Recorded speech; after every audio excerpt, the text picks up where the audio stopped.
vàសារៈសំខាន់នៃការតាក់តែងមេឃហើយនឹងដាក់ជីជំរុញឲ្យស្វាយចន្ទីយើងនឹងផ្ដល់ផលបានខ្ពស់មិនមានផលប៉ះពាល់ជំងឺឬជ្រុះក្តាប់ដូចជាឆ្នាំនេះជាក់ស្ដែងគឺមានអាកាសធាតុប្រែប្រួលក្តៅហើយភ្លៀងគឺវាអត់ផលប៉ះពាល់ទេដែលយើងមានការដាក់ជីតាមស្តង់ដារយើងកាត់តែងមេឃតាមស្តង់ដារហ្នឹងគឺឆ្នាំនេះខ្ញុំបាន3តោនកន្លះក្នុង1ហិកតារបស់ខ្ញុំគឺយើងគិតនឹងតម្លៃទីផ្សារខ្ពស់ទៀតគឺខ្ញុំបានច្រើន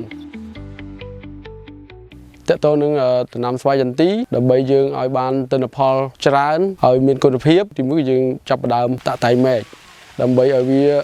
មានបរិយាកាសគ្រប់គ្រាន់យើងកាត់មេឃស្អុយចេញដើម្បីកាត់បន្ថយការស៊ីជីមួយទៀតកាត់បន្ថយនៃជំងឺដោយពពួកជំងឺផ្សិតនឹងដើមជំរប់សត្វល្អិតបើយើងទុកមេឃច្រើនស្លឹកច្រើននោះគឺយើងវាធ្វើឲ្យពពួកសត្វល្អិតច្រើនវាធ្វើឲ្យយើងនឹងមានផលប៉ះពាល់ច្រើនដូចជាក្របខ្មៅក្របស្អុយដោយពពួកជំងឺតកតងនឹងការតែងមេឃគឺយើងចាប់តែងពីខែ6ខែ7គឺយើងចាប់តែងវាដើម្បីឲ្យមេឃស្វាយចន្ទីនឹងវាអត់នៅរងសម្ពាធនៅមេឃខូចមេឃស្អុយនឹងទេពេលវេលាដែលយើងត្រូវតែងមេឃឲ្យសមស្របគឺក្រោយពីប្រមូលផល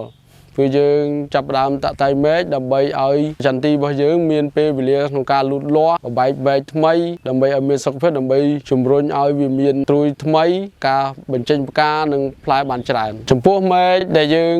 ត្រូវតាក់តែងនេះទី1គឺមេឃដែលនៅខាងក្នុងមួយមេឃដែលមានជំងឺយើងត្រូវកាត់ចេញហើយទី2គឺយើងមេឃដែលជន់គ្នាម្លប់គឺយើងអត់ឲ្យនៅម្លប់ចូលគ្នាបានទេដោយសារតើតើនៅម្លប់គឺវាខូចគ្រាប់របៀបកាត់មេឃស្វាយចន្ទីគឺយើងត្រូវមើលមេឃរបស់វាគឺមានគេហៅអញ្ជីនមេឃហ្នឹងគឺយើងត្រូវកាត់ឲ្យត្រឹមអញ្ជីនវាហ្នឹងគឺយើងត្រូវកាត់ខាងក្រោម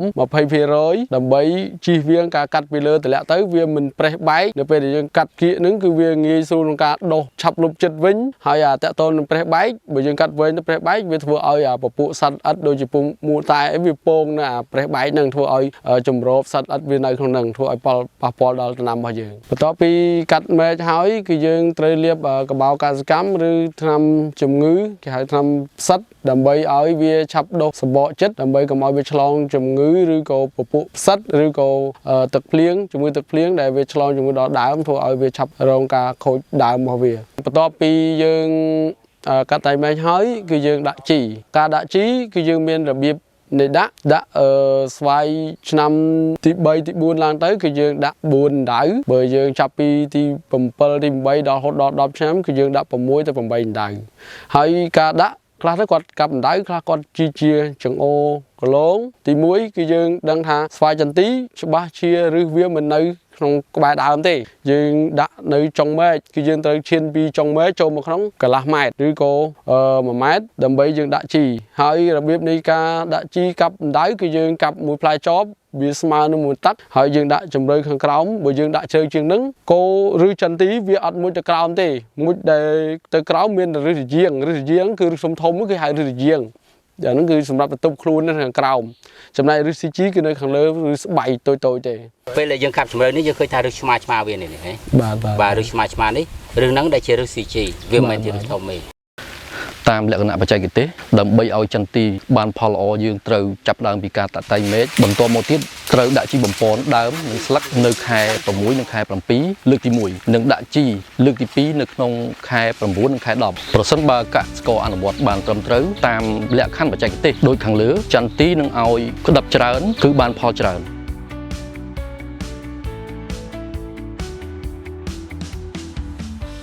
ខ្ញុំបាទ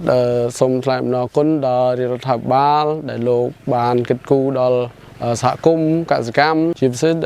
ដល់ក្រសួងកសិកម្មដែលលោកខំប្រឹងខ្នះខ្នែងបង្ហាត់បង្រៀនផ្ដល់នៅបច្ចេកទេសជាច្រើនដល់សហគមន៍កសិកម្មនិងកសិកររបស់ខ្ញុំបាទហើយសូម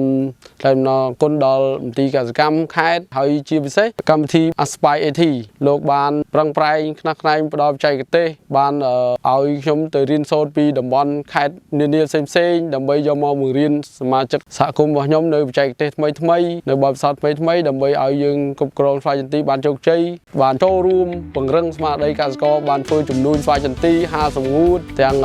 បច្ចេកទេសផលិតជីទឹកដើម្បីកាត់បន្ថយការចំណាយរបស់កសិករដើម្បីរកទិន្នផលជូនកសិករបានច្រើន